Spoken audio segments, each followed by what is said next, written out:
Informal organization. Informal organization structure is developed within the formal organization spontaneously. अब देखिए informal organisation क्या है, एक ऐसा स्ट्रक्चर है जो डेवलप्ड होता है किसकी वजह से, फॉर्मल ऑर्गेनाइजेशन की वजह से. The network of personal and social relationship on the basis of friendship and common interest is called informal organization. देखिए फॉर्मल में तो क्या है, आपको प्रॉपर रूल्स एंड रेगुलेशंस बताए जा रहे हैं और हर चीज़ क्लियर करी जा रही है, हर चीज़ क्लैरिफाई की जा रही है ना. लेकिन इनफॉर्मल में क्या होता है, आपके पर्सनल रिलेशन भी बहुत ज़्यादा मायने रखते हैं. आपके रिलेशन एक दूसरे के साथ कैसे हैं कंपनी में, या आपके सोशल रिलेशन कैसे हैं. ठीक है, आपके सोशल मतलब सोसाइटी के रिलेशनशिप कैसे हैं. ठीक है, आपकी फ्रेंडशिप और कॉमन इंटरेस्ट पे डिपेंड करता है क्या, इनफॉर्मल ऑर्गेनाइजेशन. फीचर्स ऑफ और इनफॉर्मल ऑर्गेनाइजेशन, फीचर्स पढ़ लेते हैं. तो फर्स्ट है पर्सनल इंटरैक्शन. पर्सनल इंटरैक्शन देखिए क्या है, it originates from within the formal organization as a result of personal interaction among employees. कह रहा है कि देखिए फॉर्मल ऑर्गेनाइजेशन से ही ओरिजिनेट हुआ है, ये उससे ही बना है. एज अ रिजल्ट क्या होता है, जब हम पर्सनल इंटरैक्शन एम्प्लॉयज़ के साथ जो भी पर्सनल इंटरैक्शन कर रहे हैं वो सब किस में आ जाता है, आपका इनफॉर्मल ऑर्गेनाइजेशन में. सेकेंड फीचर कह रहा है रूल्स एंड रेगुलेशंस. यहाँ पर अगर हम इनफॉर्मल की बात करें तो कोई भी रूल्स एंड रेगुलेशंस ऑफिशियली नहीं बनाए जाते हैं. There are no official rules and regulations. Third कह रहा है इंडिपेंडेंट चैनल ऑफ कम्युनिकेशन. ये इंडिपेंडेंट होता है मतलब इनको पूरी आज़ादी होती है. तो independent channel of communication without specified direction. इनको बताया नहीं जाता कि आपको किससे क्या बात करनी है, इनको पूरी आज़ादी होती है. अगर मान लीजिए कोई एम्प्लॉय अपना व्यू देना चाहता है ऑर्गेनाइजेशन के लिए या कोई नया आइडिया लेकर आया है तो वो डायरेक्टली बता सकता है. ठीक है.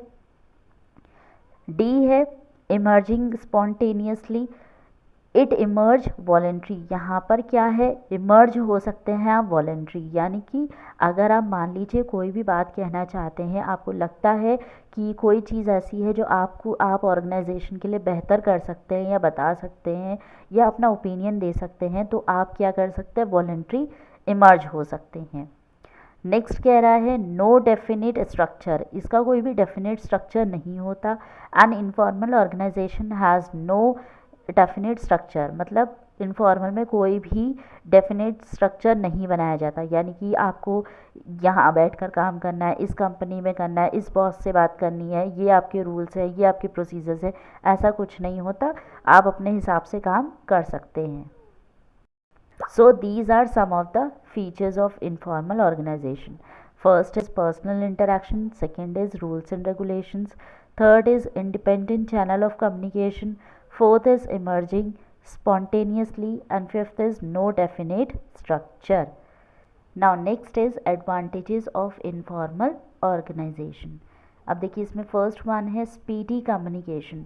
Speedy communication is possible as there is no official chain of command. Speedy मतलब आप स्पीड में कम्युनिकेशन कर सकते हैं. स्पीड में नहीं कि आप जल्दी जल्दी बोल रहे हैं, नहीं, मतलब कि आप जिससे चाहे उससे कम्युनिकेट कर सकते हैं. ठीक है. डायरेक्ट एक एम्प्लॉय भी सीधे सुपीरियर टॉप मैनेजमेंट के पास जा सकता है, मिडिल के पास ना जाके भी. ठीक है. तो इसीलिए कोई भी ऑफिशियल चेन ऑफ कमांड नहीं होता. सेकंड कह रहा है social needs and job satisfaction. यहाँ पर आपकी क्या है, it fulfil social needs and provide job satisfaction for employees. यहाँ पर आपके सोशल नीड्स को भी समझा जाएगा, यानी कि सोसाइटी की क्या क्या नीड्स हैं, क्या क्या ज़रूरतें हैं, और एम्प्लॉयज़ की जॉब की क्या मतलब एम्प्लॉय कैसे सेटिस्फाइड हो सकता है अपनी जॉब से, इस पे भी ध्यान दिया जाता है. Third is supports formal organization. The reaction of employees toward plan and policies can be tested through informal organization. कह रहा है यहाँ पर एम्प्लॉयज़ का रिएक्शन भी देखा. जैसे मान लीजिए कोई भी ऑर्गेनाइजेशन है, वहाँ के प्लान्स और पॉलिसीज़ जो भी बनाई जा रही है उसमें एम्प्लॉयज़ का क्या रिएक्शन है, ये भी इनफॉर्मल ऑर्गेनाइजेशन के थ्रू टेस्ट किया जाएगा, देखा जाएगा. यानी कि जो भी चीज़ें बनाई जा रही है, जैसे मान लीजिए कोई प्लान बनाया, पॉलिसीज़ बनाई, उसमें एम्प्लॉयज़ सहमत है या नहीं है, या उनका क्या रिएक्शन है ये भी देखा जाएगा।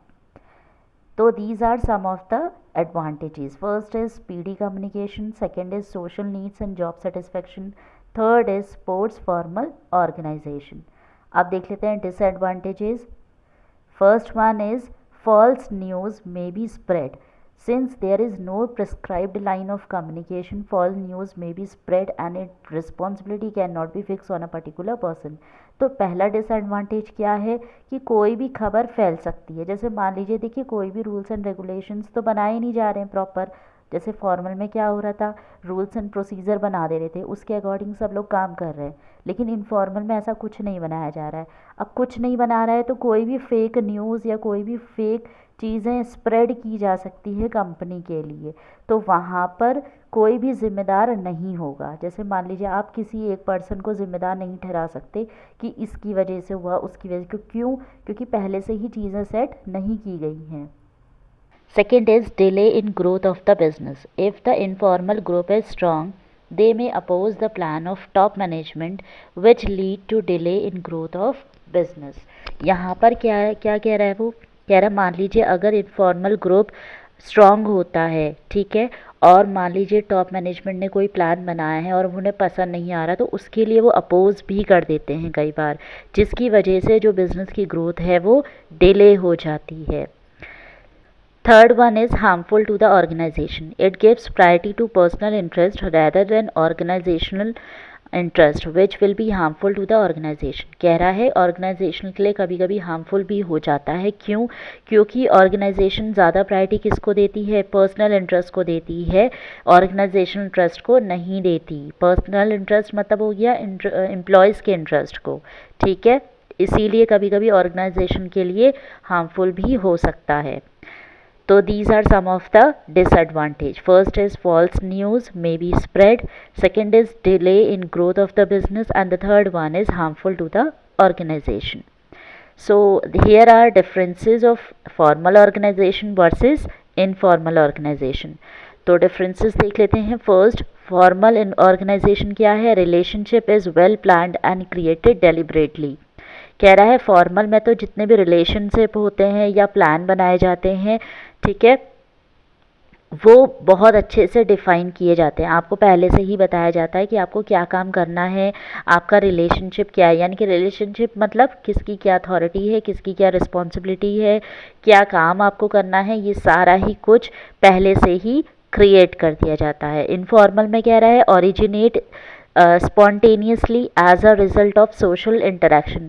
कह रहा है कि ओरिजिनेट होता है स्पॉन्टेनियसली, मतलब धीरे धीरे समय के हिसाब से आपका स्पॉन्टेनियसली जैसी सिचुएशन होगी उसके हिसाब से होता है। इसका रिजल्ट क्या निकलता है कि वो सोशल इंटरेक्शन पे ज़्यादा ध्यान देते हैं, मतलब फॉर्मल वे नहीं होता उनका, ठीक है, वो सोसाइटी को देखते हैं, उस हिसाब से वो अपना काम करते हैं। सेकंड कह रहा है अगर हम इसके पर्पस की बात करें, पहला हमने इसकी फॉर्मेशन की बात करी थी, ठीक है, यहाँ पर सब कुछ प्लान है और इनफॉर्मल में कुछ भी प्लान नहीं होता है। ऑल ऑफ अ सडन जैसा चल रहा है उसके हिसाब से वो लोग प्लान बनाते हैं। और पर्पस की अगर हम बात करें तो फॉर्मल में created to achieve predetermined objective, formal में पहले से ही प्री डिटरमाइंड यानी कि पहले से ही ऑब्जेक्टिव सेट किया जाता है। इनफॉर्मल में क्या किया जाता है? To satisfy social and cultural needs of the employees की जितनी भी सोशल या कल्चरल नीड्स होती है उसे पूरा किया जाता है। स्ट्रक्चर की अगर हम बात करें तो फॉर्मल में well defined authority and responsibility होती है, यानी कि पहले से ही आपको अथॉरिटी और रिस्पॉन्सिबिलिटी सब बता दी जाएगी। इनफॉर्मल में based on human emotion and sentiments. Informal में क्या होगा? सब कुछ बेस होता है एम्प्लॉयज़ पर, उसके इमोशन या सेंटिमेंट्स क्या हैं उसके हिसाब से आपको काम दिया जाएगा। बिहेवियर ऑफ मेंबर्स, अगर हम बिहेवियर की बात करें तो फॉर्मल में prescribed pattern for behaviour of members, यानी कि आपको प्रिस्क्राइब किया जाएगा, बताया जाएगा कि मेंबर्स का मतलब पैटर्न क्या है, किस तरीके से उन्हें काम करना है। और इनफॉर्मल में social norms are developed through the mutual consent of members, यानी कि सोशल नॉर्म्स क्या है, सोसाइटी की नॉर्म्स क्या हैं उसके हिसाब से चीज़ें क्रिएट करी जाती है, डेवलप करी जाती है और फिर मेंबर्स को बताई जाती हैं।